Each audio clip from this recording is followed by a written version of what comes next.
사망을 멸하시는 최종적 승리라는 제목으로 새벽 말씀을 전하겠습니다. 24장에서 온 땅에 대한 심판을 행하신 후 만군의 여호와께서 시온산 예루살렘에서 땅의 주인 진정한 왕으로 좌정하시고 통치하시는 영광스러운 장면으로 마무리가 되었습니다. 그리고 본문 25장에서는 하나님의 통치에 대한 감사의 찬송과 축하 잔치가 벌어지는 장면을 볼 수 있습니다. 먼저 1절에서 5절까지 이사야의 감사 찬송시가 나옵니다. 나라고 표현되는 개인적인 고백으로 공동체를 대표하여 하나님 백성을 보호하시고 구원하신 하나님의 선하심을 찬양합니다. 1절 여호와여 주는 나의 하나님이시라. 내가 주를 높이고 주의 이름을 찬송하오리니 주는 기사를 옛적에 정하신 뜻대로 성실함과 진실함으로 행하셨습니다. 주는 나의 하나님이시라. 주님을 나의 하나님으로 나의 절대자로 인정해 드린다는 고백입니다. 주를 높이고 주의 이름을 찬송합니다. 왜냐? 주는 기사를 옛적에 정하신 뜻대로 성실함과 진실함으로 행하셨기 때문이라고 고백합니다. 기이한 일인 이 기사는 하나님 백성에 대한 구원 역사를 가리킵니다. 종말론적 의미로 마지막 때 환란에서의 해방과 구원을 의미한다고 할 수 있습니다. 또한 그 구원 역사를 하나님은 즉흥적으로 하시지 않으십니다. 미리 정하신 뜻대로 창조주로서 신적인 목적과 뜻을 가지고 행하십니다. 옛적 태초부터 정하신 뜻대로 기이하고 놀라운 일을 성실함과 진실함으로 행하시는 하나님이 나의 하나님 되시기에 그분을 높이고 찬송하는 것입니다. 이제 이사야 시대에 실행되어지는 하나님의 계획, 구원의 내용들이 무엇인지를 설명합니다. 2절 주께서 성읍을 돌무더기로 만드시며 견고한 성읍을 황폐하게 하시며 외인의 궁성을 성읍이 되지 못하게 하사 영원히 건설되지 못하게 하셨으므로 어떠한 견고한 성읍을 돌무더기로 황폐하게 하셨다고 합니다. 구체적으로 무슨 성읍인지는 알 수 없지만 그 무너지지 않을 것 같은 견고한 성읍을 황무한 돌무더기가 되게 하신 일은 강한 민족과 포악한 나라들에게 경고가 된 것입니다. 3절 강한 민족이 주를 영화롭게 하며 포악한 나라들의 성읍이 주를 경외하리이다.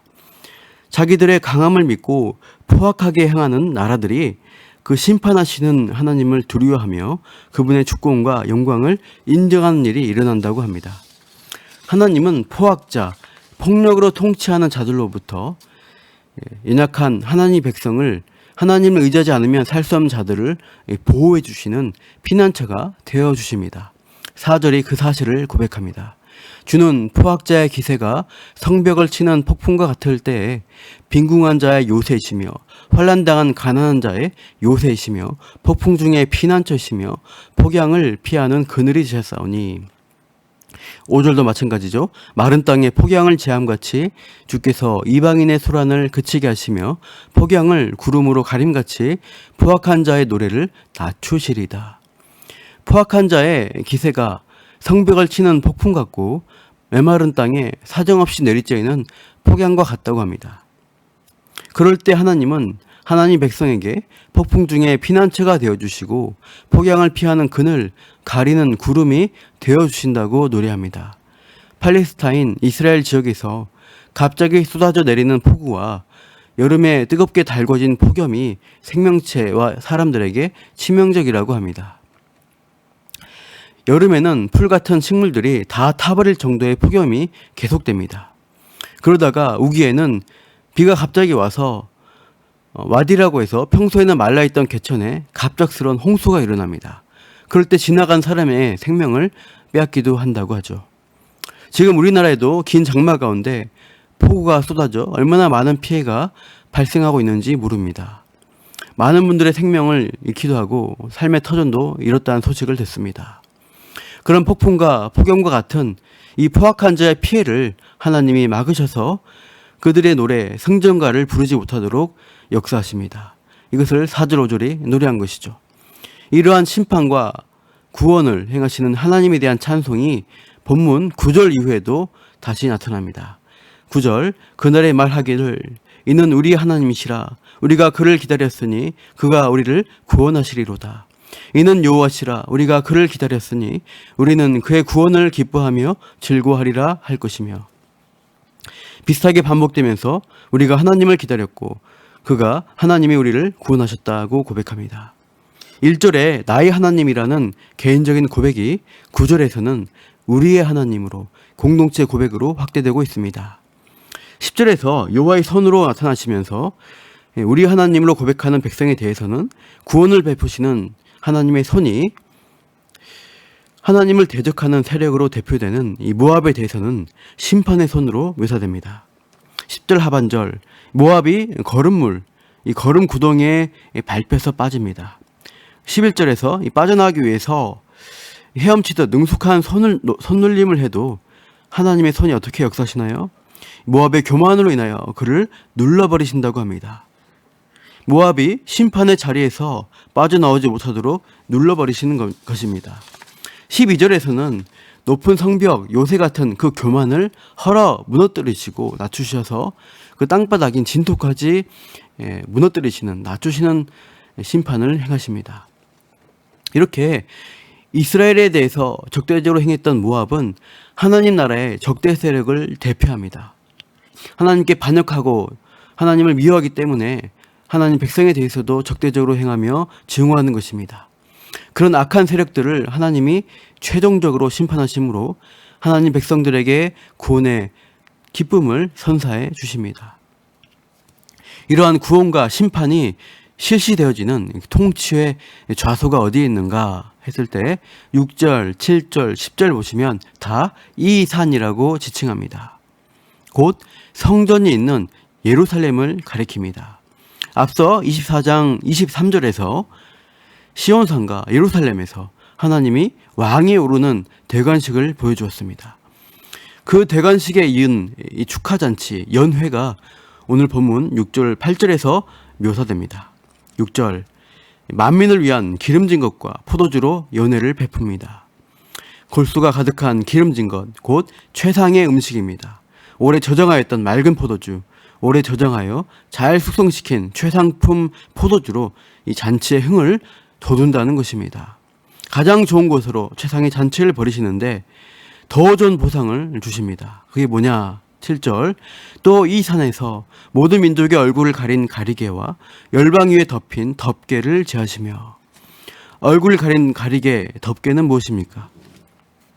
이스라엘에서 장례 같은 데서 애도의 표시로 얼굴을 천으로 가리는 풍습이 있다고 합니다. 죽은 자를 애도하는 슬픔의 표시인 이 가리개, 덮개를 제거하시겠다고 말씀하시는 것이죠.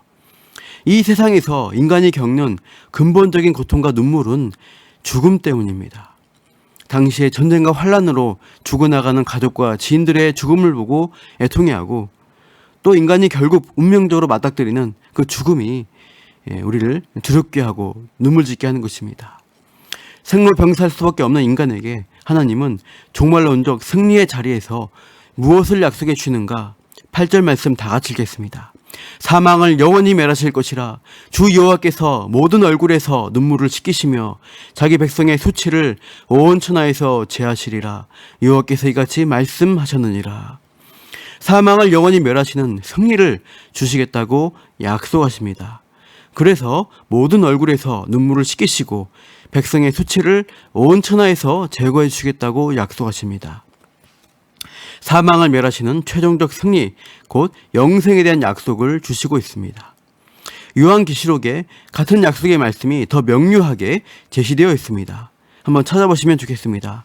요한계시록 21장 3절에서 4절입니다. 같이 2절 읽어보겠습니다. 내가 들으니 보좌에서 큰 음성이 나서 이르되 보라, 하나님의 장막이 사람들과 함께 있음에 하나님이 그들과 함께 계시리니 그들은 하나님의 백성이 되고 하나님은 친히 그들과 함께 계셔서 모든 눈물을 그 눈에서 닦아주시니 다시는 사망이 없고 애통하는 것이나 곡하는 것이나 아픈 것이 다시 있지 아니하리니 처음 것들이 다 지나갔음이로라. 최종 승리라는 것은 죄가 인류에게 가져온 저주, 사망을 멸하는 것입니다. 사망아, 너의 승리가 어디 있느냐? 사망아, 네가 쏘는 것이 어디 있느냐? 이 죄와 사망을 멸하시고 하나님이 영원히 함께 하심으로 영생을 누리는 것이 하나님이 기대할 수 있는, 그 백성이 기대할 수 있는 최상의 소망이라는 것입니다.